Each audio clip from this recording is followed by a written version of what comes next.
晚餐炖了一点牛肋排，每次他们运动量比较大的时候，我的首选就是牛肉。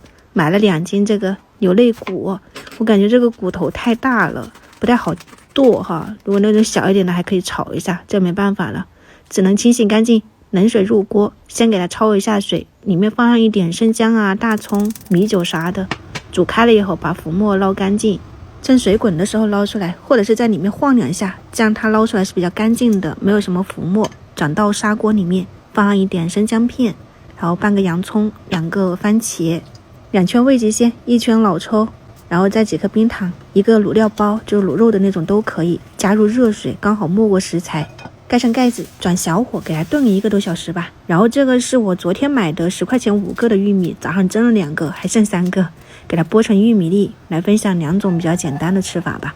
第一个吃法是给2姐妹的，就倒的有点多了，你们可以少倒一点。就干锅先把玉米粒炒熟，再放小半块的黄油，增加那种奶香味道。最小火去炒啊，不然待会糊了。然后这边放1勺的糯米粉，2勺的清水，给它调成糯米糊状。你也可以用面粉，然后像这样子倒进去了以后刮平整。我后面不够，我又倒了小半杯进去的。粉浆比较稀，你就先给它定型吧，先别翻动，等到能晃动的时候你再翻过来。当没看见吧，这玉米太多了，然后那个糊又太少了，然后又比较厚，是真的不太好翻。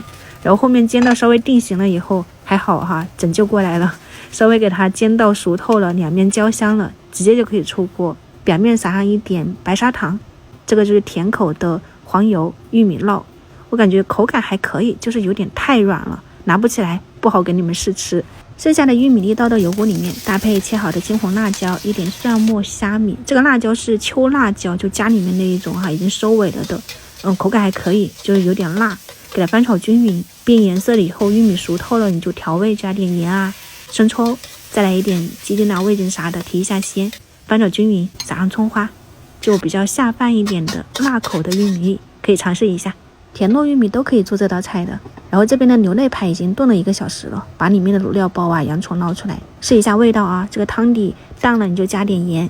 我还切了1个胡萝卜，然后2个土豆放进去，再给它炖个20多分钟也就差不多了。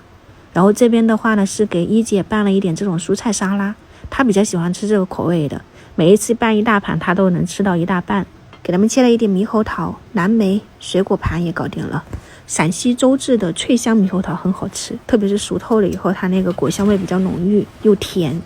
这边全部炖好了以后，你大火收一下汤汁，浓稠一点点，但可以剩一点这个汤汁泡饭。牛肋排参考一下哈，今天没有放什么酱，全程都是那种卤料的香味，然后一点点酱，然后就盐，啥都没有放了哈。回来以后他们就说满屋飘香，如果你们喜欢可以去试一下。明天早上我们再见，拜拜。